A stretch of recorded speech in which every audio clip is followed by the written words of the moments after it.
आ सकूं, है ना, अपने आप को सही समझ सकूं, अपना राइट इवैल्यूएशन कर सकूं और दूसरे का भी राइट इवैल्यूएशन कर सकूं। और अब अपने आप को समझ के यदि मेरे सामने वाला मुझसे ज्यादा कॉम्पिटेंट है तो मैं उससे लर्न करने की कोशिश करूं, यदि मैं ज्यादा कॉम्पिटेंट हूं तो मैं दूसरे की हेल्प करूं कि वो सही चीजों को लर्न करे बिना इरिटेट हुए। तो ये दोनों फीलिंग्स कल हमने काफी डिटेल में बात की, आपने बहुत सारे अच्छे क्वेश्चंस भी पूछे, उससे हमारी सबकी और क्लैरिटी बनी। तो उसके बाद आज हम तीसरी फीलिंग पे बात करेंगे। तो फीलिंग में बात करते हैं, तो जो तीसरी फीलिंग है जो आती है वो फीलिंग है स्नेह, स्नेह का भाव, है ना। ये स्नेह का भाव में यदि आप डेफिनेशन के रूप में देखें ना तो बहुत क्लियरली आपको इसकी डेफिनेशन नजर आती है कि दूसरे को संबंधी के रूप में स्वीकारने का भाव, वो स्नेह का भाव है ना। और ये जो स्नेह का भाव है ना, ये हमेशा एक बार जब विश्वास एस्टैब्लिश हो जाएगा, एक बार जब रिस्पेक्ट एस्टैब्लिश हो जाएगा, आप इंश्योर कर लेंगे, जब विश्वास और रिस्पेक्ट आपका इंश्योर हो गया तो वो जो दूसरे से आप जिनसे आप संबंधों का निर्वाह कर रहे हो उसको आप संबंधी के रूप में स्वीकार कर पाते हो, है ना। और जैसे ही आप उसको संबंधी के रूप में स्वीकार करते हो तो जो नेचुरल आउटकम है वो स्नेह के रूप में, वो एक्सप्रेस जो होता है वो स्नेह के रूप में होता है, ठीक है। विश्वास और सम्मान के भाव के साथ हम दूसरे मनुष्य को संबंधी की तरह स्वीकारते हैं, राइट। और जहां हमने जिसको संबंधी मान लिया है ना, उसका मतलब क्या हुआ कि मैं उसकी इंटेंशंस को देख पा रहा हूँ, मैं अपने इंटेंशंस को देख पा रहा हूँ कि हम दोनों की इंटेंशन क्लियर है, दोनों की अनकरप्टेड है, दोनों सुख समृद्धि चाह रहे हैं, हम दोनों का लक्ष्य, कार्यक्रम और क्षमता एक है, मैं ये भी देख पा रहा हूँ, तो मैं दूसरे को स्वीकार कर लेता हूँ, है ना। ये स्नेह का भाव है। और ये जब स्नेह का भाव मेरे अंदर इंश्योर हो जाता है, मेरे अंदर स्थापित हो जाता है, तो फिर मैं अपने संबंधी के लिए जिम्मेवारी और निष्ठा के साथ प्रस्तुत होता हूँ। यानी कि मैं अपने रिश्तेदार जिसको मैंने संबंधी मान लिया है उसके लिए जिम्मेवारी लेता हूँ और उसके लिए कमिटेड हो जाता हूँ कि अब उसका मुझे ध्यान रखना है, ठीक है। और जहां स्नेह का भाव का अभाव होगा वहां आपको दिखेगा विरोध, द्वेष और ईर्ष्या, है ना। ये जहां पे भी स्नेह का भाव नहीं होगा वो ये दिखेगा। तो आपको कैसे पता चले, इसको थोड़ा सा और हम समझने की कोशिश करते हैं कि आपको कैसे पता चले कि आपके मन में किसी के लिए स्नेह का भाव बना है या नहीं बना है। तो आप देखिए कि ऐसे जो भी लोग आप जिनके साथ अपना संबंध देखते हैं, ऐसे वो सारे लोग देखिए कि उनमें से कितने लोगों की सक्सेस से आपको वाकई में खुशी होती है, आप मन से उनके लिए खुश हो पाते हैं, या उनके जब आपको कोई खबर मिलती है कि हाँ उन्होंने ये टॉप किया है, उन्होंने वहां पे ये अचीवमेंट लिया है, तो आप फोन पे तो खूब बधाई बधाई सी दे देते हो, लेकिन मन में आपको खूब सारी जलन सी हो जाती है। ऐसे वो सारे लोग जिनके सफलता से आपके मन में एक खुशी होती है, एक ट्रू हैप्पीनेस आपके आती है कि उसका अच्छा, चूंकि वो मैं उससे कनेक्टेड हूँ, मुझे उस पर विश्वास है, मेरे मन में उसके लिए सम्मान है, मेरे मन में उसके लिए स्नेह है, तो मेरे अंदर ये भाव आता ही आता है, मैं उसकी सफलता से खुश होता हूँ। और यदि ये भाव का अभाव है तो मेरे अंदर वो दिखेगा किसके रूप में, विरोध के, द्वेष के और ईर्ष्या के रूप में, ये मेरे अंदर एकदम क्लियरली नजर आता है, ठीक है। नेक्स्ट प्लीज, नेक्स्ट पे राजेश। आप जब स्नेह के भाव को समझ जाते हैं ना, तो स्नेह के फीलिंग्स के बाद नेचुरली दो और फीलिंग जन्म लेती हैं, है ना। केयर और गाइडेंस स्नेह का नेचुरल आउटकम है ना। तो इन फीलिंग्स को समझते हैं, ये क्या है, जब आपके अंदर स्नेह एक बार इंश्योर हो जाता है ना, वो इंश्योर होते ही आपके अंदर ममता और वात्सल्य, ऐसा कह सकते हैं, धारा की तरह प्रवाह होना शुरू हो जाते हैं, है ना। किन के लिए, जिनको हमने अपना रिलेटिव मान लिया। अब केयर क्या है, केयर को आप ठीक से देखेंगे ना, तो feeling of responsibility towards the body of my relative, मैंने जिसको अभी अपना संबंधी माना है, जो मेरा संबंधी है, उसके शरीर के प्रति मेरी जिम्मेवारी का भाव, ये जो फीलिंग है, ये फीलिंग है केयर की। और यदि गाइडेंस को देखें तो गाइडेंस क्या है, जिसको मैंने रिस्पॉन्स अपना संबंधी माना है, उसके मैं के प्रति मेरी जिम्मेवारी का भाव है ना। मैं उसके सेल्फ के लिए भी जिम्मेवार हूँ। मैं केवल उसके जब ह्यूमन बीइंग दो फॉर्म में है, एक शरीर है, एक मैं हूँ, तो यदि मैं केवल शरीर के ऊपर बात कर रही हूँ, मुझे शरीर के लिए ध्यान आ रहा है, तो मेरे अंदर जो मेरे रिलेटिव के लिए रिस्पॉन्सिबिलिटी शरीर के लिए आ रही है वो ममता का भाव है। लेकिन मैं उस सेल्फ के लिए भी अपने आप को रिस्पॉन्सिबल मानता हूँ, तो अब जो मेरे अंदर फीलिंग आ रही है वो ये फीलिंग गाइडेंस, वात्सल्य की फीलिंग है। नेक्स्ट क्लिक करिए। इसको थोड़ा सा एक क्लिक और कर दीजिए राजेश। आप इसको और डिटेल में देखेंगे तो शरीर के प्रति जिम्मेवारी के भाव का मतलब क्या है कि मैं अपने संबंधी के शरीर के पोषण संरक्षण की स्वीकृति का भाव रखता हूँ, है ना। मतलब उसके शरीर का ध्यान रखूं, उसको पोषित करूं, है ना, उसके लिए जो जो जरूरी चीजें वो करूं। तो अभी आप बहुत बार देखेंगे कि इस भाव को हमने ज्यादातर ममता के भाव को माँ से जोड़ के देखा है, लेकिन आप हमेशा इस चीज को याद रखें कि जो फीलिंग का जितना भी काम है, ये फीलिंग का सारा काम सेल्फ के लेवल पे हो रहा है। तो भाव तो ये आपके सेल्फ के अंदर ही है, यहाँ पे ये एक्सप्रेस जो होगा वो बॉडी के थ्रू होता है ना। आप अपने जिसको रिलेटिव को मान रखा है आपने, उसके शरीर के प्रति आप जिम्मेवार हैं। तो इन पूरी फीलिंग्स में यहीं पे एक शरीर का रोल थोड़ा सा हमको नजर आता है, जब हम इसको एक्सप्रेस करने के लिए हेल्प के रूप में हम बॉडी को देखते हैं, ठीक है। और वात्सल्य में हमने अपने रिलेटिव को समझदार और जिम्मेदार बनाने का जिम्मेवारी ले ली है, हमने स्वीकृति दे दी है, हमारे अंदर ये भाव आ गया है ना।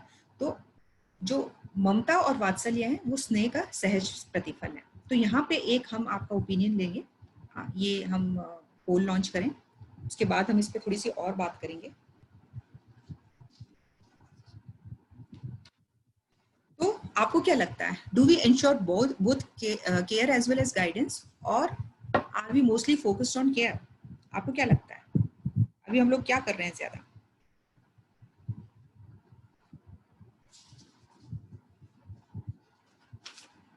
एक ही क्वेश्चन है, आप कर सकते हैं फटाफट आंसर।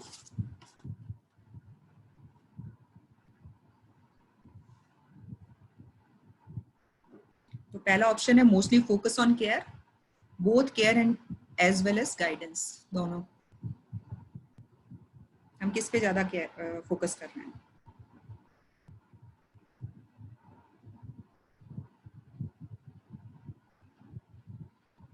ठीक है, तो आप में से 63% लोग कह रहे हैं कि हम बोथ केयर और गाइडेंस दोनों के बारे में इंश्योर कर रहे हैं, ठीक। तो इसको आपने बिल्कुल सही बोला और करना चाहिए। इनफैक्ट ये क्वेश्चन ऐसा होना चाहिए, वी शुड, है ना। चलिए इस पे हम बाद में बात करते हैं। आपका भी आ गया है रिफ्लेक्शन, ये हटा लीजिए, नेक्स्ट क्लिक करिए।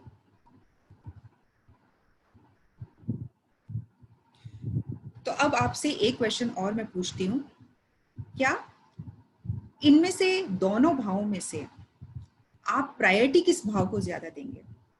आपको क्या लगता है, ममता का भाव ज्यादा पहले प्रायोरिटी देने वाला है, या फिर जो वात्सल्य का भाव है वो उसको प्रायोरिटी देनी चाहिए, है?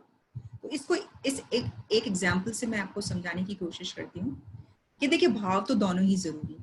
हम यहाँ पे केवल ये नहीं कह रहे कि कौन सा आइदर और का क्वेश्चन नहीं है, हम ये पूछ रहे हैं कि दोनों ही भाव आपके लिए जरूरी हैं, लेकिन आपको क्या लगता है कि इनमें से प्रायोरिटी किसकी ज्यादा बड़ी है? तो इसको आप समझने की कोशिश करिए कि देखिए जो भी फीलिंग आपको कंटिन्यूटी में जो चीज चाहिए ना, हमेशा उसकी प्रायोरिटी बड़ी होती है। देखिए ममता के भाव में माँ ने एक बार खाना खिला दिया, घर में आपने एक बार खाना खा लिया, तो एक बार ममता का भाव जो है वो पूरा हो जाता है ना। आपने शरीर का ध्यान रख लिया, एक बार उसके संरक्षण के लिए कपड़े भी बच्चे को पहना दिए छोटे, वो ठीक हो गया। लेकिन वात्सल्य का भाव तो हर क्षण हर हर मोमेंट आपको इंश्योर करना होगा, है ना। और इसको थोड़ा सा और एडवांस लेवल पे आगे समझने की यदि आप कोशिश करें ना, तो आपको बात समझ आती है कि यदि आप गाइडेंस का जो ये भाव है, ये जो वात्सल्य का भाव है, इसको अपने रिलेटिव में इंश्योर कर देना, तो एक एज के बाद वो रिलेटिव जिम्मेवार, राइट अंडरस्टैंडिंग और राइट फीलिंग को समझ जाएगा ना, तो वो ऑटोमेटिकली अपने खुद के शरीर के पोषण और संरक्षण के लिए भी तैयार हो जाएगा, है ना। तो इस बात को आप बहुत अच्छे से समझ सकते हैं कि इन दोनों भावों में से कौन सा भाव ज्यादा इम्पोर्टेंट है। और आप ये देखिए कि क्या वाकई में हम परिवारों में इन दोनों भाव को इक्वली इम्पोर्टेंस दे पा रहे हैं या नहीं दे पा रहे, ये आपको देखना पड़ेगा। यदि ऐसा है ना, तो आप देखिए आजकल परिवार में हमने केयर के भाव को इतना ज्यादा इम्पोर्टेंस दे रखी है। तो मैं तो अपने घर परिवारों में, आसपास रिश्तेदारों में ये बहुत कुछ देखती रहती हूँ कि वो छोटे छोटे बच्चों को हर वक्त खाना खिलाने के मूड में मदर्स ले रहती हैं, लेकिन एक जो बच्चा होता है वो एक अपनी नेचुरल एक्सेप्टेंस से चलता है ना, तो वो बॉडीली रिक्वायरमेंट यदि उसको खाने की होगी तो वो ऑटोमेटिकली मांगेगा, है ना। लेकिन चूंकि उसकी वो शुरू में वो जब छोटा होता है तो वो सिस्टम इस तरह से सेट नहीं हुआ होता कि मदर के लिए कंफर्टेबल हो। तो मदर क्या करती है कि जब वो बना रही होती है तभी उसको खिला देती है। अब वो नहीं खाना चाहता ना, तो भी उसके सामने कभी उसको टीवी के आगे बैठा देंगी, कभी उसको मोबाइल पकड़ा देंगी और जबरदस्ती उसको खिला देती है। तो हम इस पे तो खूब ध्यान देते हैं, दूध पी ले बेटा, अच्छा यहाँ पी ले, अच्छा तेरी इच्छा है वैसे कर ले, हम कोशिश करते रहते हैं। लेकिन क्या इतनी कोशिश हम गाइडेंस या वात्सल्य के लिए भी कर रहे हैं? यदि इतनी कोशिश हम वात्सल्य के लिए करें ना, तो आप बहुत सारे परिवारों में ऐसे लोगों को नहीं देखेंगे। बल्कि अभी जो नजर आता है वो कैसे नजर आता है, आप देखते हैं कि 25-25, 30-30 साल की भी एज होने के बाद, लोग इतने बड़े होने के बाद भी अपने शरीर का जिम्मेवारी को पूरा उठाने के लिए तैयार नहीं हो पाते। जैसे घर में मान लीजिए किसी दिन खाना जो बनाते हैं, मदर हो, वाइफ हो या कोई भी सिस्टर हो, तो वो यदि प्रेजेंट नहीं है ना घर में, तो हालत ये है कि लोग अपने लिए कुछ पका के खाने की स्थिति में भी नहीं है, क्योंकि आपने केवल केयर का भाव दिया, आपने उनको राइट अंडरस्टैंडिंग और राइट फीलिंग नहीं समझाई, ये समझदार बनाने, जिम्मेवार बनाने का भाव आपने उनमें नहीं दिया। तो अब उनकी हालत ये है कि वो अपने उस शरीर को कैसे सही रखना है, उसके खाने की जरूरतों को कैसे पूरा करना है, वो करने के लिए भी तैयार नहीं हो पाते। तो आपको ये बहुत समझ के देखना पड़ेगा कि इन दोनों भावों में से यदि प्रायोरिटी की बात करें तो वात्सल्य का हमारी सबके जीवन में कितनी ज्यादा इम्पोर्टेंस है। ठीक है, तो आई होप आपको ये दोनों भाव भी अच्छे से क्लियर होंगे। Next please.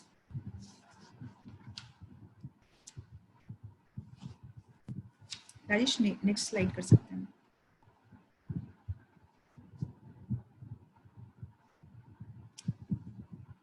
ठीक है, जब ये 5 भावों की जब हम बात कर लेते हैं ना, तो फिर हम बात करते हैं एक छठे भाव का, जो भाव है रेवरेंस यानी श्रद्धा। श्रद्धा की यदि डेफिनेशन हम देखें ना, तो उसमें लिखा है श्रेष्ठता की स्वीकृति का भाव, है ना। आपके अंदर एक्सीलेंस जो है उसको एक्सेप्ट करने की फीलिंग आती है। जिन जिन लोगों को देखकर उनकी एक्सीलेंस को आप देख के एक्सेप्ट और अप्रिशिएट कर पाते हैं, और जो भाव उसके बाद आपके अंदर आता है उसको हम श्रद्धा का भाव कहते हैं। थोड़ा सा पूरा स्लाइड ही अनफोल्ड कर दीजिए। ठीक है, तो अब यहाँ पे एक वर्ड आ गया है एक्सीलेंस, है ना। आप आम भाषा में इस एक्सीलेंस या एक्सीलेंट वर्ड को बहुत कॉमनली यूज करते हो। किसी ने कुछ छोटा मोटा अच्छा सा काम भी कर दिया, हम कहते हैं एक्सीलेंट, तुम्हारा असाइनमेंट एक्सीलेंट, तुम्हारा ड्रेस एक्सीलेंट, हम इसको बहुत कॉमनली यूज करते हैं। लेकिन ये जो एक्सीलेंस वर्ड है ना, इसको ठीक से समझने की जरूरत है। ये एक्सीलेंस का मतलब है व्यवस्था को समझना। व्यवस्था कौन सी? व्यवस्था तो 4 ही है। मानव के रूप में व्यवस्था, यानी मानव सेल्फ और बॉडी का एक को एग्जिस्टेंस है। परिवार में व्यवस्था को समझना, यानी जो परिवार में फीलिंग्स हैं जो अभी हम पढ़ रहे हैं इनको समझना। फिर समाज की व्यवस्था को समझना, जो हम आज ही पढ़ने वाले हैं। और फिर प्रकृति और अस्तित्व की व्यवस्था को समझना। ये चारों लेवल की व्यवस्था को जो समझ जाता है और जो समझ जाएगा, वो उसी व्यवस्था में उसी तरह से जीना शुरू कर देगा। और ऐसा जब जो करना शुरू कर देता है वो एक्सीलेंट है। ये जो भाव है, ये जो चीज है, जब वो समझ जाता है, जीता है, वो एक्सीलेंस है। तो यहाँ पे ये पॉइंट आपको क्लियर होना बहुत जरूरी है कि एक्सीलेंस एक्चुअली है क्या। हम किसी एक काम को लेकर उसको एक्सीलेंट बोलते हैं तो वो विशेषता है, श्रेष्ठता नहीं है ना। कोई बहुत अच्छा डॉक्टर है तो हमने कह दिया आप एक्सीलेंट डॉक्टर हो, नहीं, ये रॉन्ग वर्ड है। आप बहुत स्पेशल डॉक्टर हो, आप विशेष डॉक्टर हो, है ना, आप विशेष हो, बट आप श्रेष्ठ नहीं हो। श्रेष्ठता के लिए तो आपको इस पूरी व्यवस्था में जीना पड़ेगा, क्योंकि एक विशेष डॉक्टर जो होगा ना, जो बहुत अपने काम में माहिर है, तो वो जरूरी नहीं है कि इस व्यवस्था को समझाए। यदि वो व्यवस्था को समझेगा तो हर मानव को संबंधी के रूप में मान के उसकी मदद करेगा। लेकिन वो जरूरी थोड़ी कि वो अभी उसने विशेषता में ये बात नहीं समझी, वो एक्सीलेंट नहीं हुआ, इसलिए वो लोगों से खूब धन ले रहा है उनके इलाजों के लिए, उनको 50 तरह की एक्स्ट्रा टैबलेट्स खिला रहा है ना, तो वो एक्सीलेंट नहीं है। लेकिन हम क्या कह देते हैं, ये तो एक्सीलेंट डॉक्टर है। तो हम अभी विशेष और श्रेष्ठता को बहुत ज्यादा कंफ्यूज करते हैं। तो यहाँ आपको एक्सीलेंट या एक्सीलेंस वर्ड को अब आप क्वालिफाइड हैं कि इसको प्रॉपर्ली कैसे इस्तेमाल करें ना, अब आप इसका मतलब समझ गए हैं। तो अभी हम क्या करते हैं, श्रेष्ठता प्रतिस्पर्धा यानी विशेषता, इन दोनों को एक ही मान के बैठ जाते हैं। लेकिन ये देखें ना तो ये दोनों बहुत अलग अलग चीजें हैं। कैसे अलग अलग चीजें? श्रेष्ठता में हम दूसरे को भी अपने जैसा बनाने का प्रयास करते हैं। आप क्यों करेंगे ये प्रयास श्रेष्ठता में? आप क्यों करेंगे? क्योंकि आपको ये पता है कि हर इंसान, हर मानव जो है ना, वो निरंतर सुख और समृद्धि से जीना ही चाहता है। आपको ये पता चल गया। अब आपको ये पता चल गया कि उसके लिए क्या करना है, व्यवस्था को समझना और व्यवस्था में जीना। तो आप चाहते हो, जब हर आदमी यही चाहता है, तो मुझे पता चल गया है तो मैं दूसरों को भी बता दूं ना, मैं उससे क्यों छुपाऊं ये बात, है ना। तो एक्सीलेंस, श्रेष्ठता, हमेशा हर आदमी को दूसरा जो भी आपको दिखेगा उसको आप अपने जैसा बनाने का प्रयास करोगे। जबकि जहां पे भी आपके मन में विशेषता आएगी तो आपके अंदर कंपटीशन का भाव आएगा, आप दूसरे को अपने जैसा बनने से रोकोगे। तो श्रेष्ठता में तो क्या होता है कि जो आपसे नीचे भी आपको चलते दिखते हैं तो आप उनको हाथ पकड़कर अपने बराबर ले आते हैं, और विशेषता में आप क्या करते हैं, लोगों की टांग खींच के उनको नीचे ले आते हैं कि वो आपसे नीचे चले जाएं। आप इसको यदि बहुत जनरल ऐसे भाषा में समझना चाहें तो ये इस तरह की बात है। जैसे आपको मैं थोड़ा सा इसको और एग्जाम्पल देख के समझाने की कोशिश करती हूँ कि आपकी क्लास में मान लीजिए 3-4 टॉपर जो भी हैं, 2-3 बच्चे जो टॉपर हैं, है ना, वो आप देखिए आपस में उन लोगों के आपस के भाव ऐसे ही होते हैं कि क्योंकि उनको हमेशा कंपटीशन एक दूसरे से बना रहता है, तो वो उनके पास में से किसी के पास जो भी अच्छे नोट्स या अच्छी बुक्स आती हैं वो एक दूसरे को बताते नहीं है ना, वो छुपाए रखते हैं। वो कोशिश करते हैं कि सारा का सारा मैं ही ले लूं और मैं नंबर ज्यादा ले लूं, मैं ही टॉप कर जाऊं। ये एक भावना बच्चों में या सभी में बनी रहती है। बच्चों, क्योंकि अभी हम आपसे बात कर रहे हैं, मैं आप ही का एग्जाम्पल दे रही हूँ, तो उनके अंदर, सबके अंदर एक कंपटीशन बना रहता है ना। लेकिन उसी क्लास में एक और बच्चा है, उसने ये समझ रखा है कि मुझे तो इस सब्जेक्ट को समझना है पूरा, है ना, मैं कंसेप्चुअली क्लियर होना चाहता हूँ, मेरे नंबर सबसे ज्यादा आए या ना आए मुझे मैटर नहीं करता, मेरा पर्पस क्या है कि मैं इस पूरे कोर्स को 100% समझ जाऊँ, है ना। और वो जब खुद समझ जाता है तो अंदर से सेटिस्फाइड है कि मेरे को इसमें जितना था मैंने समझ लिया। अब कोई भी उससे मदद लेने क्लास के अंदर आता है कि मेरे को ये टॉपिक नहीं समझ आ रहा या नहीं आ रहा, वो बच्चे को कोई फर्क नहीं पड़ता, उसको पता है कि मैंने समझ लिया, तो वो सबकी मदद करता है उन टॉपिक्स को समझने में, है ना, और वो सबकी हेल्प कर रहा है वहां पे। तो आप मुझे एक बात बताइए कि वो क्लास के 3 टॉपर जो तीनों 99% मार्क्स लेकर आ रहे हैं, ये बच्चा हो सकता है 80-70% मार्क्स ही लेकर आ रहा है, लेकिन आप देखिए उस क्लास के लिए, बेहतरी के लिए कौन ज्यादा काम कर पा रहा है ना। जो एक्सीलेंट है, जिसने समझ लिया कॉन्सेप्चुअल लेवल पे, उसको सब समझ में आ गया, उसके लिए मार्क्स सेकेंडरी है, टॉप होना कोई मायने नहीं रखता, लेकिन उसको दूसरों के हेल्प करना उसके लिए बहुत इंपॉर्टेंट है, क्योंकि उसको ये समझ आ गया कि जो मैं समझ गया यदि वो दूसरे भी समझ लेंगे तो उनका भी अच्छा हो जाएगा। ये एक्सेलेंस है। और ये मैंने क्लास के लेवल पे आपको समझाने की कोशिश की, और यदि इस पूरी को आप पूरी व्यवस्था के रूप में समझ जाएं तो भी आपका जो आउटकम होगा ना वो यही होगा कि आप जब खुद समझ जाएंगे, आप जीने लगेंगे, आप चाहेंगे कि इस निरंतर सुख और समृद्धि केवल मेरे तक ना टिके रहे, ये हर तक जाए। ये श्रेष्ठता का भाव है ना। और इस श्रेष्ठता के भाव के लिए जितनी भी एफर्ट किए जाते हैं उसको पूजा बोलते हैं, है ना, ये पूजा है। तो ये दिया बाती हम जो करते हैं वो पूजा नहीं है ना। जो पूजा, असली पूजा है वो ये है कि इस श्रेष्ठता के लिए मैं जितने प्रयास, मैंने जितने एफर्ट्स लगाए हैं वो पूजा है। तो यहाँ पे एक पोल ले लेते हैं।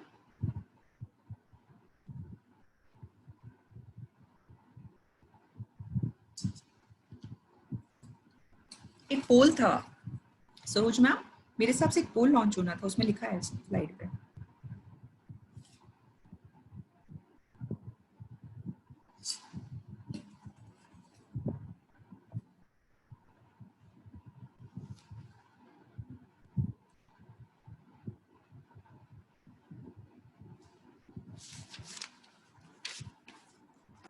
ओके, तो पोल आ गया है हमारे सामने, इस रिस्पॉन्स को हम ले लेते हैं। What is naturally acceptable? हमें नेचुरली क्या एक्सेप्टेबल है? टू वर्क फॉर एक्सीलेंस और टू कम्पीट विद अदर।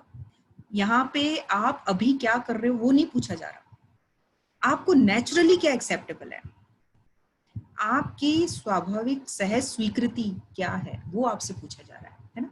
तो आप क्या एक्सीलेंस के लिए काम करना चाहते हो आप नेचुरली, या फिर कॉम्पीट करना चाहते हो दूसरे से?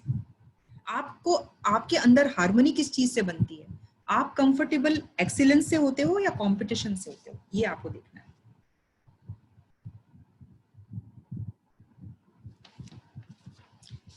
Very nice. आप में से 79% लोग ये देख पा रहे हैं कि जो मुझे नेचुरली एक्सेप्टेबल है वो तो एक्सीलेंस ही है, और बिल्कुल सही बात है।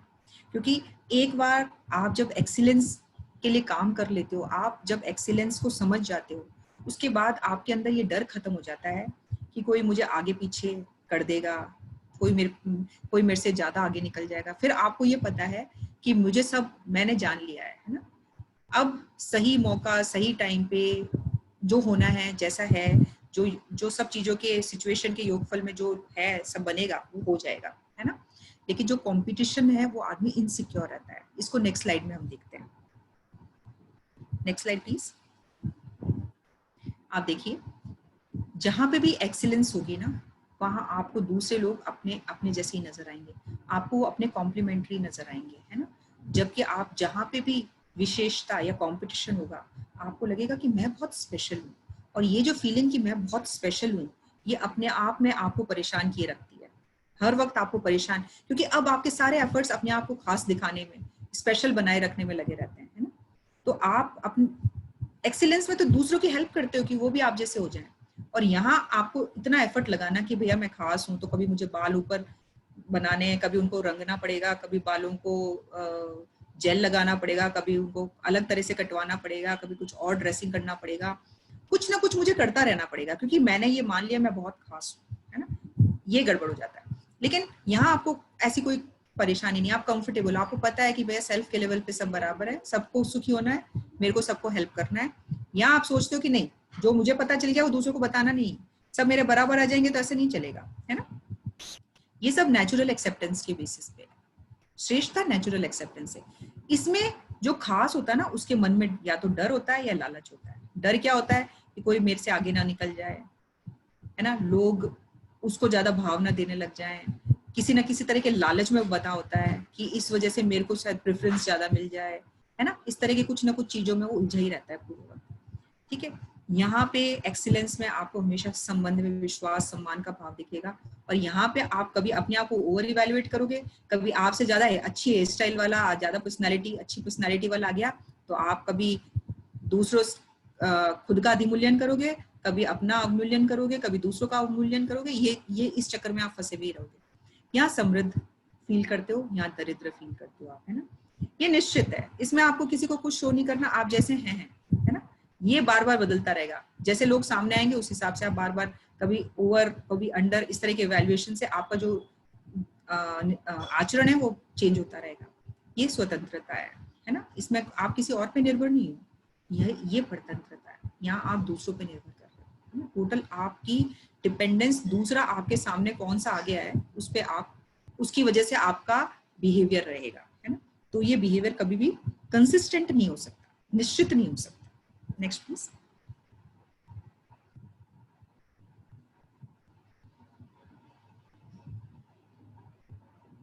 ठीक है, तो ये एक्सीलेंस की हमने बात की, और एक्सीलेंस के बाद जो राजेश, ये वो नया वाला प्रेजेंटेशन है क्या जो कल मैंने मेल किया था?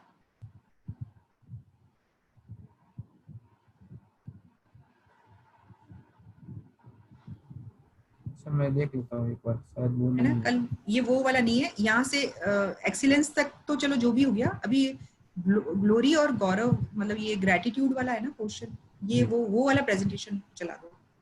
जी जी ठीक है मैम, तब तक आप इसको ही थोड़ा, ठीक है, मैं ग्लोरी कंटिन्यू कर रही हूँ, हाँ, इसमें कोई प्रॉब्लम नहीं है, ग्लोरी को चलने दो। ठीक है, तो एक्सीलेंस के बाद जो भाव आता है वो भाव है ग्लोरी का भाव, है ना। जब भी आप ग्लोरी के भाव की बात करते हो, है ना, ये आप तभी कर पाते हो जब एक बार आप श्रेष्ठता को समझ जाते हो। जैसे ही श्रेष्ठता के भाव को आप समझते हो, तो श्रेष्ठता के भाव के साथ दो भाव और आपको सामने आते हैं, ग्लोरी और ग्रेटिट्यूड के रूप में। तो ग्लोरी क्या है?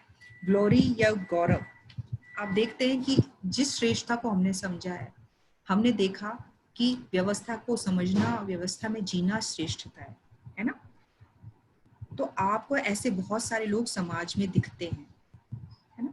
और ऐसे जब लोगों को आप समाज में देखते हो जो इस व्यवस्था को समझते हैं, यानी चारों लेवल की हार्मनी को समझ के उसमें जी रहे हैं, तो उन लोगों के प्रति जो आपके मन में भाव आता है, उस भाव को हम क्या कहते हैं? हम उसको ग्लोरी का भाव कहते हैं। जैसे इसको एग्जाम्पल लीजिए, है ना। अभी ये जो कोरोना का टाइम चल रहा है, मुझे लगता है इसमें हम इस भाव को बहुत आराम से, बहुत अच्छे से समझ सकते हैं। आप देखिए कि कितने सारे लोग, जैसे हमारे सफाई कर्मी हैं, हमारी जो मेडिकल वर्क फोर्स है, आप देखिए कोरोना के इतने मतलब ससेप्टेबल एनवायरनमेंट में, जो बहुत ज्यादा डेंजरस एनवायरनमेंट है ना, उसमें भी ये लोग ये जानते हुए कि उनकी खुद की जान को भी इतना रिस्क है, वो लोगों को बिल्कुल हेल्प कर रहे हैं, है ना, तरीके से हेल्प कर रहे हैं। आप देखिए पुलिस को देखिए, वो हर जगह व्यवस्था बनाने में पूरी तरह से मुस्तैद खड़ी है। बहुत जगह हम देख रहे हैं कि भाई उन पे बहुत तरीके से प्रॉब्लम्स भी उनको आ रही हैं, लेकिन वो अपनी जिम्मेवारी से हट नहीं रहे। तो ऐसे सब लोगों के लिए जो हमारे आसपास ही हैं, आपको बहुत ज्यादा दूर देखने की भी जरूरत नहीं है, ऐसे उन सब लोगों के लिए हमारे मन में, क्योंकि उनको पता है कि आज वापस यदि समाज में हार्मनी स्टैब्लिश करनी है, हर इंसान के अंदर जो डिसहार्मनी पैदा हो गई है उसको वापस सेटल करना है, तो इसके लिए हमें एफर्ट करने पड़ेंगे, है ना। और मुझे जो ये एफर्ट करने हैं, ये व्यवस्था को वापस कायम करने के लिए करना है। एक बैक कर लीजिए, हाँ यहाँ से, हाँ, ये वाला। इन सब लोगों को जब मैं देखती हूँ, तो मेरे मन में जो भाव आता है, वो भाव ग्लोरी का, मेरे मेरे अंदर गौरव आता है। और इनफैक्ट आप इसको थोड़ा सा और अंदर तक देखिए, है ना। आप में से आपके परिवार में, है ना, बहुत सारे लोग इस व्यवस्था में कहीं ना कहीं एक अपना किसी ना किसी तरह का एक कंट्रीब्यूशन कर रहे होंगे, है ना। इस कोरोना काल में भी कर रहे होंगे, इस कोरोना काल के अलावा भी करते होंगे। जैसे जहाँ जिस जिस जगह की कोई जरूरत पड़ रही है, लोग जाके मदद भी करके आते हैं। बहुत सारे लोग तो बताते तक नहीं है ना। वो इस एनवायरनमेंट को बढ़िया करना, उसमें अपनी हेल्प कर रहे हैं। आपके पेरेंट्स क्वारंटाइन ड्यूटी में लगे हैं, तो वो भी अपने समाज के प्रति एक जिम्मेवारी निभा रहे हैं, है ना। आपकी माताजी समाज में किसी तरह की किसी काम की जरूरत है, वहां अपना को अपने आप के लिए कोई कंट्रीब्यूशन दे रही है, वो भी एक समाज में जिम्मेवारी निभा रही है। तो आपको उनके लिए भी गौरव का भाव हो सकता है। तो ये गौरव का भाव केवल हमें किसी किसी अनजान आदमी के लिए नहीं, अभी तो ये टाइम ने हमको इस गौरव के भाव को समझने के लिए अपने आसपास के लोग दिखा रखे हैं, जो मेरे घर पे बाहर डेली सफाई कर रहे हैं, है ना, जो मेरे घर के बाहर व्यवस्था बनाए रख रहे हैं कि ज्यादा लोग इकट्ठे ना हो। उन सब के लिए जो मेरे मन में भाव है, वो गौरव का भाव है। क्यों? क्योंकि वो एक्सीलेंस को समझे, वो इस व्यवस्था को समझे हैं, इस व्यवस्था को वापस बहाल करने के लिए अपने एफर्ट्स को लगा रहे हैं। ये उनकी एक्सीलेंस है। मैं उनके इस एक्सीलेंस के प्रयास को समझता हूँ, और मेरे अंदर जो भाव आ रहा है, वो गौरव का भाव है। तो ये गौरव के भाव के बाद जो नेक्स्ट भाव आता है, वो भाव आता है, इसमें भी एक्सीलेंस है। यहाँ तो देखिए, ये पूरे समाज के प्रति किए हुए कामों के लिए जो जो लोग काम कर रहे हैं, उनके लिए मेरे मन में भाव आ रहा है। यहाँ जब ग्रेटिट्यूड की बात मैं करता हूँ, तो बहुत सारे लोग जो मेरी श्रेष्ठता के लिए कोशिश में लगे हुए हैं, है ना, मेरी श्रेष्ठता के लिए प्रयास कर रहे हैं, उन लोगों के लिए मेरे मन में जो भाव आता है, वो जो भाव है, वो ग्रेटिट्यूड का भाव है, कृतज्ञता का भाव है। एक भाव, इस भाव को भी, कृतज्ञता का भाव, यदि हम बहुत ठीक से समझ लेना, तो हमारी लाइफ में एक बहुत मेजर शिफ्ट हो सकता है। ये भाव बहुत इंपॉर्टेंट है ना। इस भाव को यदि थोड़ा सा गहराई से अब जब अभी हम और अनफोल्ड करेंगे, तो आप देखेंगे कि ये, इसमें मेरे लिए काम करने में आप देखेंगे हर कोई लगा हुआ है ना। लेकिन उस बात के लिए मैं शुरू करूं उससे पहले एक पोल ले लेते हैं। राजेश, पोल लॉन्च कर लो।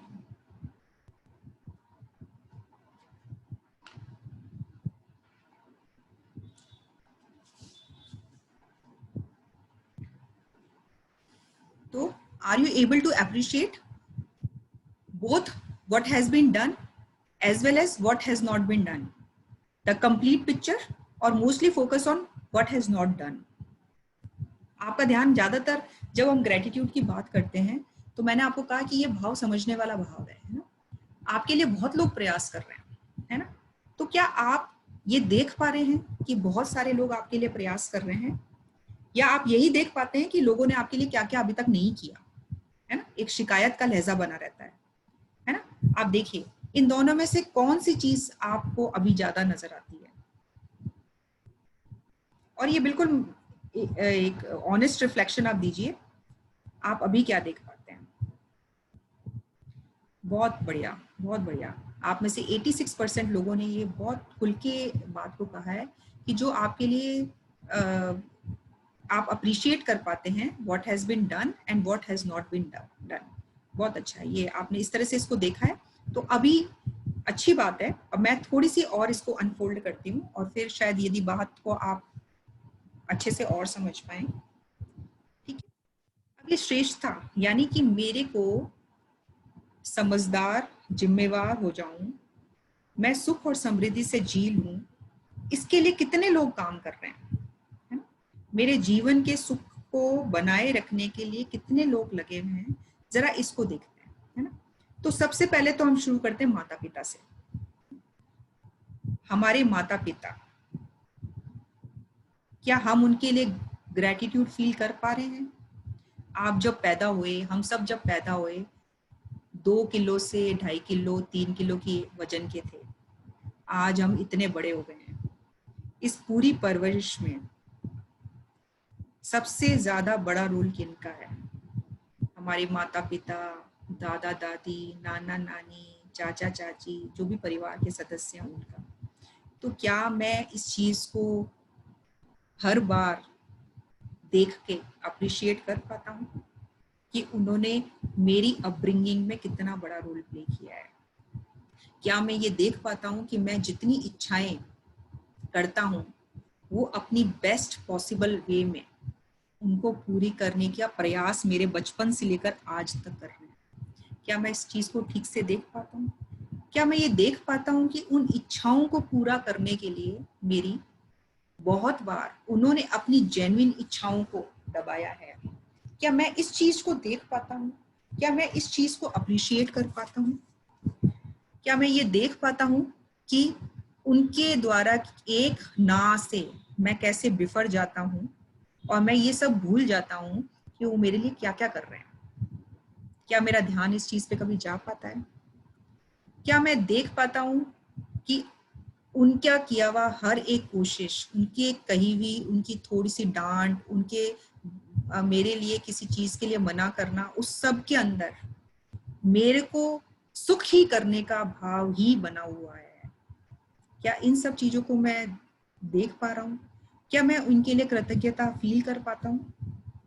वो मेरे लिए जो इतना कुछ वो कर रहे हैं और करने के लिए तत्पर हैं, हर पल किए जा रहे हैं, क्या मैं उनके लिए ग्रेटिट्यूड फील करता हूँ?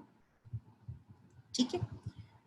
क्या मैं मेरे टीचर्स जो मेरे को पढ़ाने से पहले खुद इतनी मेहनत करके आ रहे हैं, मेरे लिए इतना कुछ कोशिश कर रहे हैं, मेरे ज्ञान के लिए इतनी कोशिश कर रहे हैं, क्या मैं उनको उनके लिए ग्रेटिट्यूड का भाव फील कर पाता हूँ? या मैं कहता हूँ कि नहीं, ये क्या बात हुई, हमने फीस पे कर दी, वो पढ़ा रहे, ये उनका काम, हमारा काम हो गया है? क्या उनके, आपको क्या लगता है हर काम केवल पैसे से हो जाता है ना? क्या आप उनके लिए इतने ग्रेटिट्यूड फील कर पाते हैं कि आपकी कोई भी प्रॉब्लम हो, आपके टीचर्स आपकी हेल्प करने के लिए तत्पर रहते हैं? आप उनके लिए कितना ग्रेटिट्यूड फील कर पाते हैं? ये आप सोच के देखिए। अब एक बहुत कॉमन से एग्जाम्पल है, एक थोड़ा सा एग्जाम्पल है जिसके बारे में कल भी हम लोगों ने काफी डिस्कस किया। इसको समझने मैं इस एग्जाम्पल को आपको रखती हूँ और शायद एक ग्रेटिट्यूड का भाव आप देखेंगे कि इसका एक्सपेंशन कहाँ तक का है। तो आप सब अभी जब इस वर्कशॉप को अटेंड करने आए हैं तो मैं ये मान के चल रही हूँ कि आप सब अपना लंच करके आए होंगे, है ना।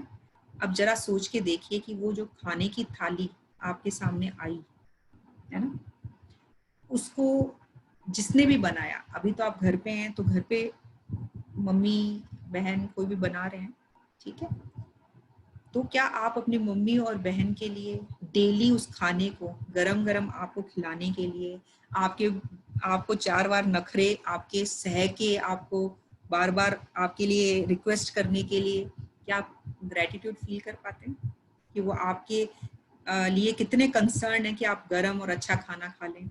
आप ग्रेटिट्यूड फील कर पाते हैं? इस खाने को बनने के लिए आपकी मदर मॉर्निंग में कितने बजे उठती है कि आपको टाइम से नाश्ता और खाना मिल जाए? क्या आप अपनी मदर की उस एफर्ट को, ग्रेटिट्यूड उसके लिए फील कर पाते हैं? या मदर के खाने में 4-5 आइटम्स में से किसी एक में कोई कमी रह जाने से आप फटाफट नाराज होके बैठ जाते हैं कि आज आपने खाना अच्छा नहीं बनाया, ये चीज खराब है, जबकि उस एक चीज में हो सकता है नमक मिर्च थोड़ी कम ज्यादा रह गई हो, बाकी के सारे आइटम बहुत अच्छे बने हुए हैं, तो भी क्या आप अप्रिशिएट कर पाते हैं अपनी मदर को? क्या ग्रेटिट्यूड फील कर पाते हैं? क्या आप ये चीज फील कर पाते हैं कि ये जो खाना आपकी मदर बना रही हैं, इसको लाने के लिए घर तक लाने के लिए भी किसी ने एफर्ट किए होंगे? वो आपके फादर हो सकते हैं, मदर खुद हो सकती हैं, आपके ब्रदर्स सिस्टर्स में से कोई हो सकता है ना।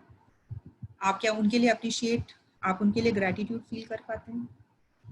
अब वो जो खाना आपके घर तक पहुंचा है, वो पहले मंडी तक पहुंचा है ना, मंडी से इसको यहाँ तक लाया गया है, तो मंडी पे जो लेकर आया है, आपको पता है जितने सब्जी फल की जो मंडियां हैं, उनकी ऑपरेशन सुबह 2 बजे 3 बजे से शुरू हो जाता है। तो हर दिन वो लोग आप तक सब्जियां पहुंचाने के लिए डेली मॉर्निंग में 2-3 बजे उठते हैं और उन सब्जियों को प्रॉपरली सॉर्ट करते हैं, उनको रखते हैं, और जो रिटेलर्स होते हैं उनको बेचने के लिए उन चीजों को तैयार करके रखते हैं। तो आपके उस थाली तक खाने में आने में उनका भी सहयोग है। क्या आप वो देख पाते हैं? उनके लिए आपके मन में ग्रेटिट्यूड आता है? फिर वो सब्जी आपके यहाँ नहीं पैदा हुई, वो कहीं बाहर से आ रही है, तो उसको जो ला रहा है बंदा, उसका भी कंट्रीब्यूशन है। तो आपके खाने में आपका ग्रेटिट्यूड वहां तक भी जाता है। फिर जहां से वो ला रहा है उसको उगाया किसी किसान ने कहीं ना कहीं, है ना, तो आपके खाने में उस किसान का भी योगदान है। क्या आप उसको अप्रिशिएट कर पाते हैं? आप उसके लिए ग्रेटिट्यूड शो कर पाते हैं? वो किसान जिस जमीन में उगा रहा है, उस जमीन में उस इतनी पावर है ना, इतना पोटेंशियल है कि वो उस खाने को पैदा कर सके। तो क्या इस धरती के लिए आपके मन में ग्रेटिट्यूड आता है ना?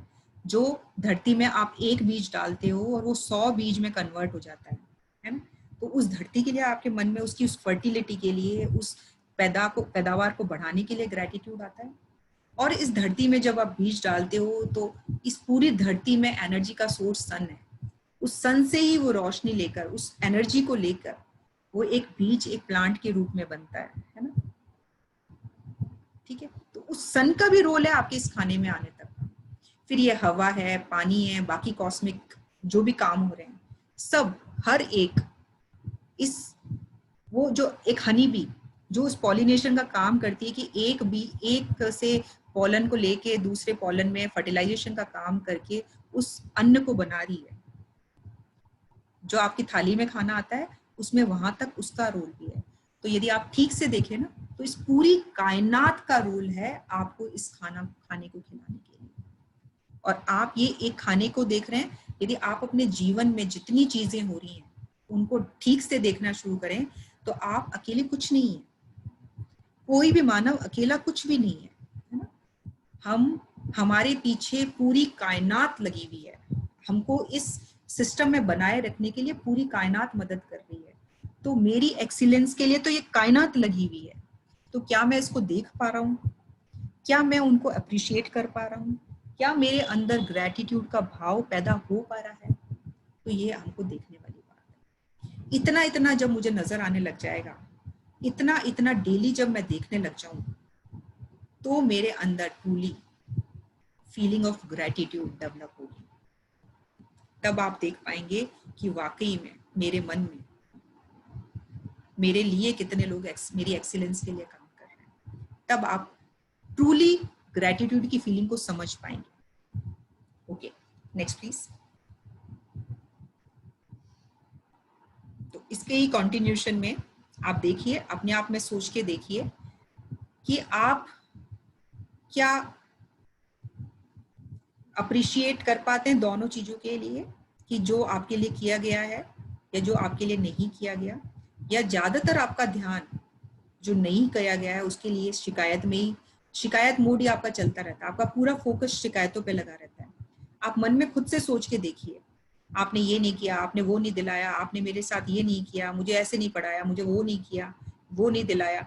आप यही करते रहते हैं या ये अप्रिशिएट कर पाते कि उन्होंने कितना कितना तो ऑलरेडी करके दे दिया है आपको, है ना? Next please. Do you have a feeling of gratitude for others? क्या आपके मन में ग्रेटिट्यूड की फीलिंग दूसरों के लिए आती है कंटिन्यूअस? ये ग्रेटिट्यूड ऐसा नहीं है कि आज उन्होंने कर दिया और कल नहीं किया, ये फीलिंग्स हैं, ये कंटिन्यूअस मूड में रहती हैं। एक केयर की फीलिंग को छोड़ के हर फीलिंग आपको कंटिन्यूअसली चाहिए, इवन केयर भी आपको कंटिन्यूअस चाहिए। वो फूड के रूप में भले आपको थोड़े टाइम के लिए मतलब आप उसको यूज कर पाते हो, लेकिन वो केयर तो आपके लिए कंटिन्यूअस है ना? सारी फीलिंग्स कंटिन्यूअस है आपकी, हर फीलिंग कंटिन्यूअसली आपके अंदर रहती है या ये आती जाती रहती है। ये ग्रेटिट्यूड कई बार तो आप खूब फील करते हो किसी के लिए, किसी एक पर्टिकुलर एक्शन को देख के, और फिर अचानक से बाकी सब भूल के आपकी यही फीलिंग्स चली जाती है। तो आप अपने आप में देखिए ये बात। Are you making effort for ensuring the right feelings in yourself and expressing them to the other? और जब आप ये फीलिंग्स को, जब ये ग्रेटिट्यूड की फीलिंग आती है, तो क्या आप इनको एक्सप्रेस भी करते हैं? कभी जब मम्मी से अच्छा खाना बनता है तो जाके बोलते हैं, मॉम आपने बहुत अच्छा खाना बनाया आज, आप बोल पाते हैं? सिस्टर तुम मेरी कितनी केयर करती हो, पापा आप हमेशा मेरी हर डिमांड पूरी करते हो, आप जाके उनको ये थैंक्स कर पाते हो कभी जाके? या आपकी एक लिस्ट पूरी होने के बाद दूसरी लिस्ट ओपन हो जाती है? ये सब आपको देखना चाहिए, है ना? या फिर आप दूसरों ही से ही हमेशा फीलिंग्स की एक्सपेक्टेशन करते रहते हैं और राइट फीलिंग्स आप दे नहीं पाते? ये आपको देखना पड़ेगा, ये सोच के देखिए। Next please.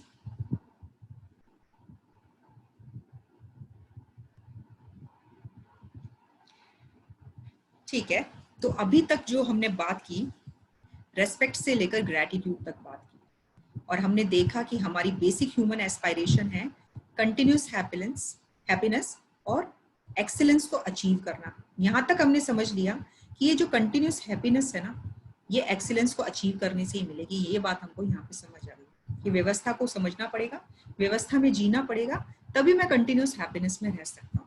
मैंने ये समझा ये एक्सीलेंस क्या है, मैंने ये जाना कि ये एक्सीलेंस है चारों लेवल की हार्मनी को जानना और उसके अंदर जीना। मैं जब ये जान लेता हूँ और जीना शुरू कर देता हूँ तो ये मेरे को हैप्पीनेस मिल जाती है। और ये हैप्पीनेस मिलने के बाद ये ट्रस्ट और रेस्पेक्ट सबके लिए शुरू होकर रेवरेंस, ग्लोरी और ग्रेटिट्यूड तक, ये सब बातें मुझे क्लियरली समझ में आ जाती है। रेवरेंस का मैं समझ जाता हूँ कि ये है एक्सीलेंस को अचीव करना, मीन्स हार्मोनी को समझना और जीना। जो लोग इसमें काम कर रहे हैं, जो समाज में एक्सीलेंस के लिए काम कर रहे हैं, मैं उनके लिए जो मेरा भाव मन में आता है गौरव का भाव है। और जो मेरी एक्सीलेंस यानी मेरे को श्रेष्ठ बनाने में जिन जिन लोगों ने जिस जिस तरह से एफर्ट दिया है, उन सबके लिए मेरे मन में जो भाव आता है वो ग्रेटिट्यूड का भाव है। यहाँ तक समझने के बाद जो लास्ट फीलिंग जिस पे अब हम डिस्कस करने वाले हैं, वो फीलिंग है feeling of love. Next please.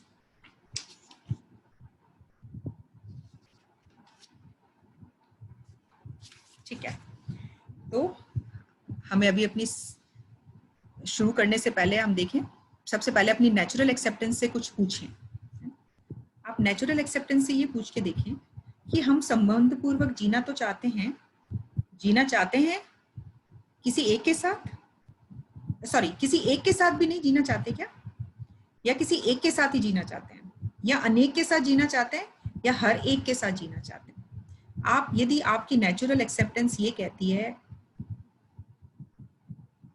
कि यदि आप किसी एक के साथ भी संबंध पूर्वक जीना नहीं चाहते, तो मतलब आप पूरा जीवन ही आपने विरोध में गुजार रहे हैं, है ना? आपको किसी के साथ संबंध नहीं नजर आ रहा, तो मतलब आप पूरी तरह से विरोध में जी रहे हैं। यदि आपको किसी एक के या कुछ लोगों के साथ संबंध नजर आ रहा है, तो मतलब आप स्नेह में जी रहे हैं, है ना? ये स्नेह का भाव है आपके अंदर। लेकिन जब ये एक्सपेंड होता है एक से अनेक और अनेक से हर एक में, तो ये जो भाव है, जब हर के साथ आपको अपना संबंध नजर आने लग जाता है, तो ये जो भाव है इसको हमने प्रेम का भाव कहा। तो स्नेह और प्रेम में यदि आप अंतर देखेंगे तो केवल इतना सा अंतर है कि स्नेह में आप कुछ एक लोगों को अपने संबंधी के रूप में स्वीकार कर पाते हैं, तो ये स्नेह है ना। लेकिन जब आप इसमें यहाँ इस धरती में हर एक मानव को संबंधी के रूप में स्वीकार कर लेते हैं, तो ये जो भाव है ये प्रेम का। और चूंकि आपने हर मानव को संबंधी के रूप में स्वीकार किया है, इसलिए इसको कंप्लीट वैल्यू कहा गया है ना। अब हर आदमी आपका संबंधी है, हर के बारे में आप जिम्मेवार हो, आपके मन में कमिटमेंट है उसके केयर और नर्चर करने का, उसके प्रोटेक्ट करने का, उसके सेल्फ को डेवलप करने का। ये भाव आपके मन में है। ये बात अलग है कि इस भाव की स्वीकृति तो आपके मन में सबके लिए है, लेकिन हो सकता है आप निभा सबके साथ ना पाए, क्योंकि 750 करोड़ धरती पे मानव हैं। आप सबके साथ ये निर्वाह नहीं कर सकते। निर्वाह तो आप उन्हीं लोगों के साथ करेंगे जिनके साथ आप जी रहे हैं, जो आपके पास हैं। लेकिन आपके सारे एक्ट्स ऐसे जरूर होंगे, इस भाव को समझने के बाद आपके सारे एक्ट्स ऐसे जरूर होंगे कि आप हर एक को संबंधी देख रहे हैं, इसलिए आप कोई भी ऐसा एक्ट नहीं करेंगे कि उनमें से किसी को भी मेरी वजह से कोई हार्म हो जाए, है ना। ये आपकी फीलिंग है। लेकिन अब इसको हम थोड़ा सा अनफोल्ड करते हैं, क्योंकि आपने जो अभी तक लव की डेफिनेशन समझ रखी है, उस डेफिनेशन से पूरी कॉन्ट्राडिक्ट कर रही है ना। तो आपके मन में बहुत सारे क्वेश्चंस भी आए होंगे और बहुत सारे चीजें हैं जो अब आपको लग रहा होगा कि बताई जाएं डिटेल में। तो अब हम उनके बारे में बात करते हैं। तो नेक्स्ट स्लाइड करिए राजेश, नेक्स्ट स्लाइड प्लीज करिए।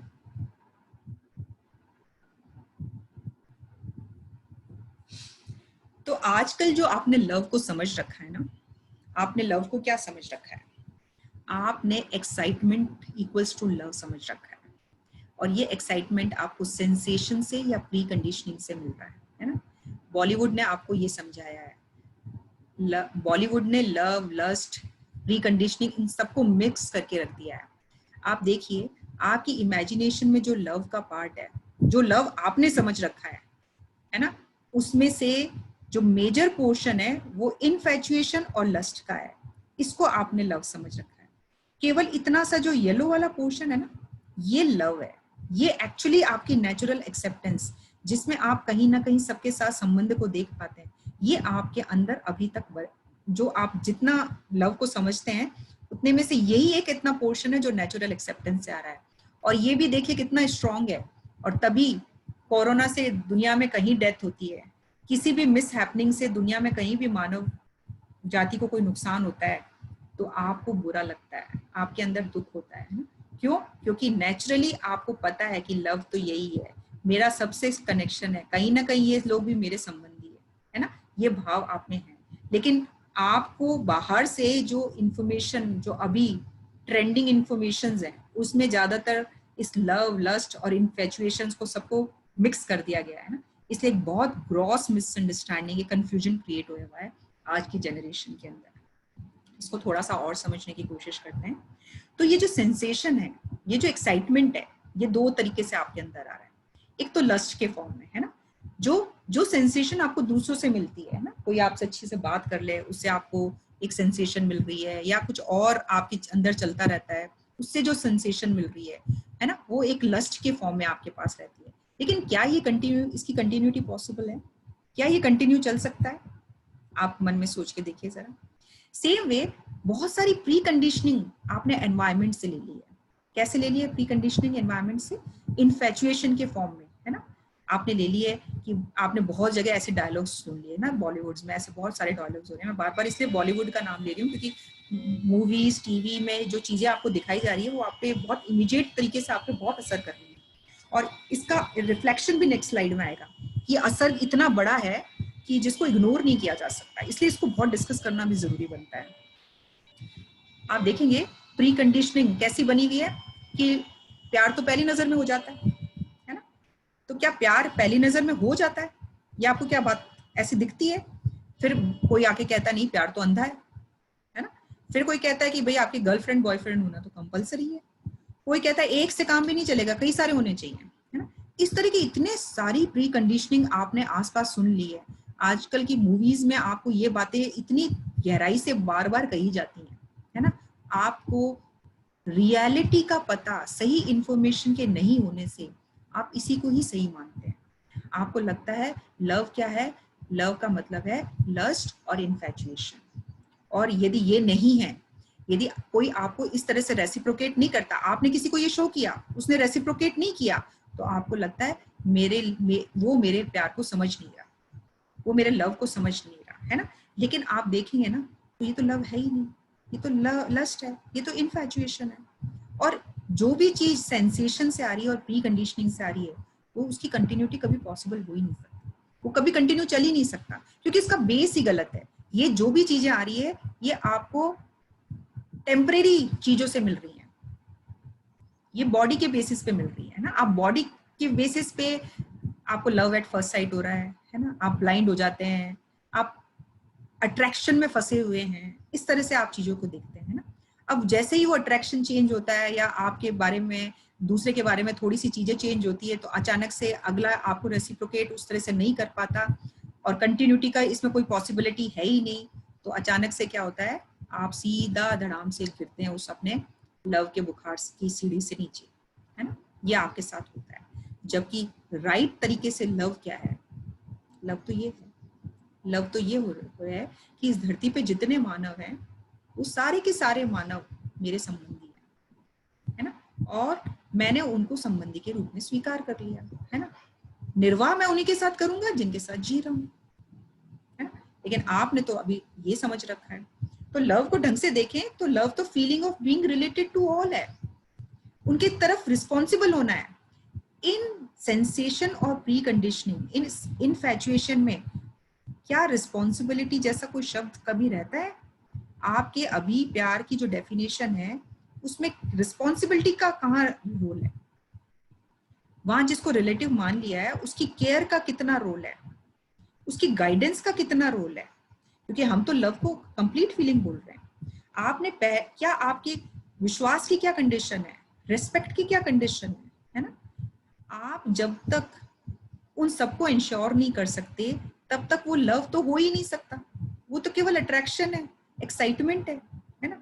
और जो चीज टेम्परेरी है वो कंटिन्यू होगी नहीं, और जब वो कंटिन्यू नहीं होगी तो आपने उससे जितनी एक्सपेक्टेशन बांध रखी है वो नीचे नीचे धीरे धीरे धीरे धीरे सारी ब्रेक होती चली जाएंगी। और नेक्स्ट स्लाइड आपको उसका एग्जाम्पल भी देगी। नेक्स्ट करिए प्लीज राजेश।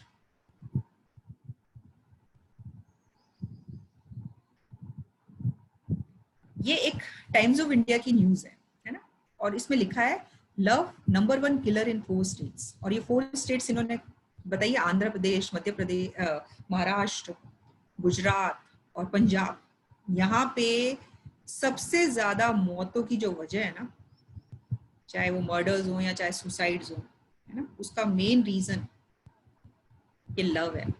ये कौन सा वाला लव है? ये बॉलीवुड वाला लव है, ये रियल वाला लव नहीं है। क्योंकि लोगों ने लव को इतना मिसअंडरस्टूड किया हुआ है कि मेरे को किसी से अटेंशन है, मेरे को किसी से कोई सेंसेशन लेनी है, वो मिली नहीं, या उसके अंदर कोई ऑब्स्टिकल आया तो मैंने उसको, वो मेरी एक्साइटमेंट की हायर लेवल पे मैंने कुछ ना कुछ गलत कर दिया। The feeling of love needs to be understood rightly by all, particularly by youth, the people like you, जो आप अभी अपनी यंग एज में। आपने अभी भी देखा होगा बहुत सारे बच्चे, है ना, जब फर्स्ट ईयर में आते हैं कॉलेज में, फ्रेशर्स जीत लेते हैं या उनको कुछ इस तरह के माहौल मिल जाता है ना, और वो इन लव्स और इन चक्रों में अपने आप को ट्रैप फील करते हैं, फिर है ना, वो यहाँ फंस जाते हैं, इसकी मिसअंडरस्टैंडिंग में फंस जाते हैं। और वो जब 4 साल कॉलेज में तो वो ऐसे ही निकाल देते हैं, और 4 साल बाद क्योंकि वो लव तो समझे है ही नहीं, तो वो एक्साइटमेंट है, वो एक्साइटमेंट कितने दिन चलेगा, उस एक्साइटमेंट के चक्कर में वो अपना पूरा करियर खत्म कर देते हैं, और एंड ऑफ द डे उनके हाथ में कुछ नहीं आता। क्यों? कारण क्या है? क्योंकि जो बाहर से आपको जो इनपुट मिल रहे हैं उसने आपको ये बता दिया कि ये बड़ा ट्रेंडी है कि being in love is very trendy. तो आप सबको लव में होना चाहिए। लोगों ने आपको इस तरह से चढ़ा दिया, आपने समझा नहीं, आप उस रास्ते चले गए और आपने अपनी लाइफ स्पॉइल कर ली। और आप बहुत सारे लोगों को ऐसा करते हुए देख भी रहे होंगे, स्कूल में भी देखा होगा, कॉलेज में भी देख रहे होंगे। लेकिन यदि एक बार आपको ये लव ढंग से समझ आ जाए, जिस वक्त आपको लव ढंग से समझ आ जाएगा, तब आप जिसके साथ भी अपना संबंध फील करते हैं, तो वो हाँ आप कहाँ से शुरू करेंगे? लस्ट से, प्री कंडीशनिंग, एक्साइटमेंट, इन्फैचुएशन से, या सबसे पहले आप विश्वास से शुरू होंगे? आप कहाँ से शुरू होंगे? क्योंकि उस वक्त आपको सबसे पहले बात ये ध्यान में आएगी, लव का तो मतलब कंप्लीट फीलिंग है। कंप्लीट फीलिंग में तो तब आओगे ना जब पहली फीलिंग से शुरू करोगे। एक एक करके वो सारी फीलिंग मेरे अंदर जब इस्टेब्लिश हो जाएगी किसी के लिए, तब मैं उसको कहूंगा कि मुझे तुमसे लव है। तुमसे ही नहीं, मुझे पूरे सबसे लव है, क्योंकि मैं अब फीलिंग्स को समझ रहा हूँ ढंग से, है ना। लेकिन अभी तो हम बाकी फीलिंग्स की तो बात ही नहीं करते। कल भी कई सारे क्वेश्चंस इस तरह से आ रखे थे जिसमें बात हो ही रही थी कि वो मुझ पे विश्वास नहीं करता, या मैं नहीं कर पाती, या जो भी है। तो अभी आप केवल इस सेंसेशन और एक्साइटमेंट में फंसे हुए हैं। ये लव नहीं है, ये लव नहीं है, ये केवल एक्साइटमेंट है, ये लस्ट है। लव तक पहुंचने के लिए तो आपको विश्वास से शुरू करना पड़ेगा, और हर रिश्ते में आपको वहां से शुरू करना पड़ेगा, तब आप लव के स्टेट पे पहुंच पाएंगे। Next please. तो लव का मतलब है हर एक को संबंधी के रूप में स्वीकारने का भाव। ये अंतिम फीलिंग है। यदि एक या दो लोगों के साथ है तो वो तो स्नेह है, पूर्णता में रत होना, हर एक के साथ संबंध में निहित रस की अनुभूति को करना। यानी आप सबसे जुड़ाव है, सबके साथ संबंध है, उसको देखना, उसके साथ जो रस आपको मिलता है, उसके साथ जो अनुभूति होती है, उसका आनंद लेना, उस भाव को फील करना, उस भाव में जीना, उस भाव में रत हो जाना, ये लव है। Next please click. और जब आप देखते हैं इसकी शुरुआत एक एक को संबंधी के रूप में स्वीकार करने से होती है। सबसे पहले अफेक्शन जब एक या से होता है, धीरे धीरे हम हर एक मनुष्य को अपना संबंधी के रूप में देख पाते हैं। फिर हमको लगता है कि हाँ, मैं इस मनुष्य का भी अच्छा चाहता हूँ, इसकी भी समझदारी जिम्मेवारी के लिए यदि मैं कहीं कुछ डायरेक्टली इनडायरेक्टली कंट्रीब्यूट कर पाऊँ। और फिर धीरे धीरे जब इसका एक्सपेंशन होता जाता है, आप देखते हैं कि इस कायनात की हर एक इकाई से आप अपना संबंध देख पाते हैं। तब इस कायनात में आपके घर के बाहर खड़ा हुआ पेड़, उससे भी आपको स्नेह होता है। आपके घर के बाहर खड़ी गाय, उससे भी आप स्नेह फील करते हैं। बाहर की जो उड़ती चिड़ियाएं हैं, उससे भी आपको अपना एक संबंध नजर आता है। धीरे धीरे इस लव का एक्सपेंशन वहां तक हो जाता है। जो शुरू तो होता है एक मनुष्य के साथ, अनेक मनुष्यों के साथ संबंध को देखना, और फिर बाद में हर एक को संबंधी के रूप में स्वीकार करना। और इसलिए यदि आप परंपरा में, पुराने टाइम में जितने लोगों को, जिनकी भी एक्सीलेंस आप कहीं से भी सुनते हैं, आप देखिए उन्होंने हमेशा प्राणी मात्र पे प्रेम का संदेश दिया है। यही प्रेम है जिसमें हर प्राणी मात्र, इनफैक्ट हर इकाई से प्रेम करना, यही प्रेम है। सबको संबंधी के रूप में देखना, यही प्रेम है। Next please. और जब प्रेम का भाव हर इकाई के लिए होता है, तो इसका निर्वाह परस्परता में हम करते हैं, और वो दिखता है, उसकी अभिव्यक्ति कभी दया, कृपा और करुणा के रूप में वो अभिव्यक्त होता है ना। हम एक्सप्रेस कैसे करते हैं जिस प्रेम के भाव को? दया के रूप में, कृपा के रूप में, करुणा के रूप में। यानी जिनके पास जो चीजें कम हैं, वो चीजें उनको देते हैं, ठीक है। जिन लोगों के पास कुछ ज्ञान की आवश्यकता की कमी है, उनके ऊपर हम कृपा करके उनको ज्ञान देने की हम मदद करते हैं। और कंपैशन, करुणा मतलब उनको, उनके ऊपर दया और कृपा यानी ज्ञान और चीजें, वस्तुएं देने के रूप में अभिव्यक्त करते हैं। ये हमारा प्रेम है। प्रेम का भाव अखंड समाज का आधार है। यानी समाज कब अखंड होगा? समाज तभी अखंड होगा जब हर एक मानव को मैं अपने संबंधी के रूप में स्वीकार कर लूं। फिर मेरे को किसी में डिफरेंशिएशन नजर नहीं आएगा, फिर मेरे को वो संबंधी नजर आएगा। और जब वो मुझे संबंधी नजर आएगा, तो उसके वेलबींग के लिए जो मैं बेस्ट कर सकता हूँ, मैं करने की कोशिश करूंगा। उसके ज्ञान में कमी है तो मैं उसका ज्ञान बढ़ाऊंगा, उसके पास किसी चीज की कमी है तो मैं उसको वो चीज दूंगा। जिससे वो भी सुख और समृद्धि से जीने के लिए प्रेरित हो पाए। और जब मैं ऐसा करता हूँ और ये बात सब में जब धीरे धीरे स्टैब्लिश हो जाएगी, तो हम सब सारे धरती के मानव एक अखंड समाज के रूप में जीना शुरू कर सकते हैं, जहां सारे मानव एक दूसरे से की मदद करेंगे एक बेटर जिंदगी जीने के लिए, ना कि अपने आप को बेस्ट प्रूव करने के लिए सारे एफर्ट्स डालेंगे। Next please. और जब आप इन 9 फीलिंग्स को समझ जाते हो, आप ये जान जाते हो कि संबंध है, संबंध मैं का मैं से है, सेल्फ का सेल्फ का है, और स्वीकृति में बिना किसी कंडीशन में है ना, ये अनकंडीशनल है। जो ये फीलिंग्स है ना, इनमें कोई कंडीशन नहीं है, ये अनकंडीशनल फीलिंग्स है। ये हर मैं का दूसरे सेल्फ के प्रति है।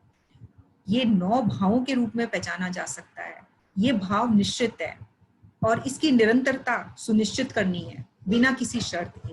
ये 9 भाव हमने देखे। जब इन 9 भावों को मैं समझ जाता हूँ, इसको ठीक ठीक मूल्यांकित कर पाता हूँ, इसका ठीक ठीक निर्वाह कर पाता हूँ, तो जो मेरे साथ संबंध में जी रहे हैं वो भी सुखी होते हैं और मैं भी सुखी होता हूँ। और मैं जिम्मेवारी पूर्वक इन भावों का निर्वाह करता हूँ, निष्ठा से मैं इन भावों का निर्वाह करता हूँ और मैं अपने सब संबंधों में जिम्मेवारी पूर्वक जीता हूँ। ठीक है। और जब मुझे ये 9 भाव समझ आ जाते हैं, जिस दिन मैं ये 9 भाव ठीक ठीक तरीके से समझता हूँ, उसी वक्त मैं इस न्याय शब्द को समझ सकती हूँ, है ना। आप इस न्याय की यदि डेफिनेशन, इस जस्टिस की डेफिनेशन देखेंगे तो मानव संबंध की पहचान, है ना। यानी कि ये जो मानव संबंध क्या है, ये फीलिंग्स हैं। मानव के बीच में जो संबंध है ये वो फीलिंग है। ये फीलिंग्स को मैं पहचान जाता हूँ, है ना। 2 लोग आपस में इस फीलिंग्स को ढंग से पहचान लें, उनको निर्वाह करें, उनका मूल्यांकन सही से कर लें, है ना। मैंने स्नेह का भाव दिया, आपने उसको मूल्यांकित किया, आपने जान लिया वो स्नेह का भाव है, आपने वापस मुझे स्नेह का भाव दिया, आप भी सुखी हुए, मैं भी सुखी हुई। जब आप फीलिंग को समझ आए ठीक ठीक, उनको सही से समझ पाए कि ये एक्चुअली कौन सी फीलिंग है, कैसी फीलिंग है, और उसी तरह से आप मुझे रेसिप्रोकेट करें, उसको निर्वाह करें, तो आप भी सुख होता है, मुझे भी सुख होता है। और जब फीलिंग्स में म्यूचुअल अंडरस्टैंडिंग और रेसिप्रोकेट हम करते हैं, तो जो भाव हमें आता है, जो चीज डेवलप होती है, उसको जस्टिस कहते हैं, उसको न्याय कहते हैं। तो बेसिकली न्याय क्या है? न्याय है कि परिवार के अंदर मानव संबंध को समझ जाए, उनका अच्छे से पहचान करे, मूल्यांकन करे, निर्वाह करे और उभय सुख से जिए, यानी म्यूचुअल हैप्पीनेस से जिए। उससे क्या होगा कि ये जो एक मेरे परिवार में जो व्यवस्था बनी है, ये पूरे विश्व के तक पहुंचे और पूरा विश्व ही एक परिवार की तरह जीने लगे, है ना। और ये पूरा विश्व जब एक परिवार की तरह जीने लगेगा, तो इस सहज स्वीकृति के आधार पे हम एक अखंड समाज को बनाने की तरफ कदम रखेंगे। तो ये जो जस्टिस है, जिस जस्टिस की बात करते हैं, जैसे अभी तो हमने कोर्ट ऑफ जस्टिस, है ना, जो जस्टिस है, न्याय जो है वो कोर्ट में मिलेगा। तो ये जो न्याय है ना, कोर्ट में नहीं मिलता। ये 2 मानव जब एक दूसरे की फीलिंग को समझ के उसमें निर्वाह करते हैं, तो वो जस्टिस है। कोर्ट में तो फैसले होते हैं। इसको समझने के लिए आपको मैं एक एग्जांपल देती हूँ कि 2 भाई है ना, दोनों के बीच प्रॉपर्टी का झगड़ा हो जाता है ना? दोनों कोर्ट में चले जाते हैं, है ना, और वहां पे जज साहब दोनों को आधी आधी प्रॉपर्टी बांट देते हैं, लेकिन दोनों ही भाई संतुष्ट नहीं है। तो दोनों भाइयों के बीच में जो संबंध थे, न उनकी पहचान हुई, न उनका ठीक ठीक मूल्यांकन हुआ, न निर्वाह हुआ। तो क्या उभय सुख बना? उभय सुख नहीं बना। तो जब उभय सुख नहीं बना, तो वो न्याय नहीं है। न्याय में हमेशा आउटकम जो होगा वो उभय सुख होगा, है ना। कोर्ट में जो मिलता है वो फैसला मिलता है, वो न्याय नहीं मिलता। ये आपको बहुत समझने की बात है। न्याय तो आपस में म्यूचुअल विन विन सिचुएशन रहेगी, दोनों खुश होंगे, दोनों सुख में रहेंगे, फीलिंग्स को समझ के, फीलिंग को दे के, फीलिंग में जी के। तो ये अंतिम चीज जो अभी फीलिंग्स में परिवार में आपको समझने की थी, जो यहाँ से परिवार और समाज को आपस में जोड़ता है, जो परिवार में मानव जब संबंध समझ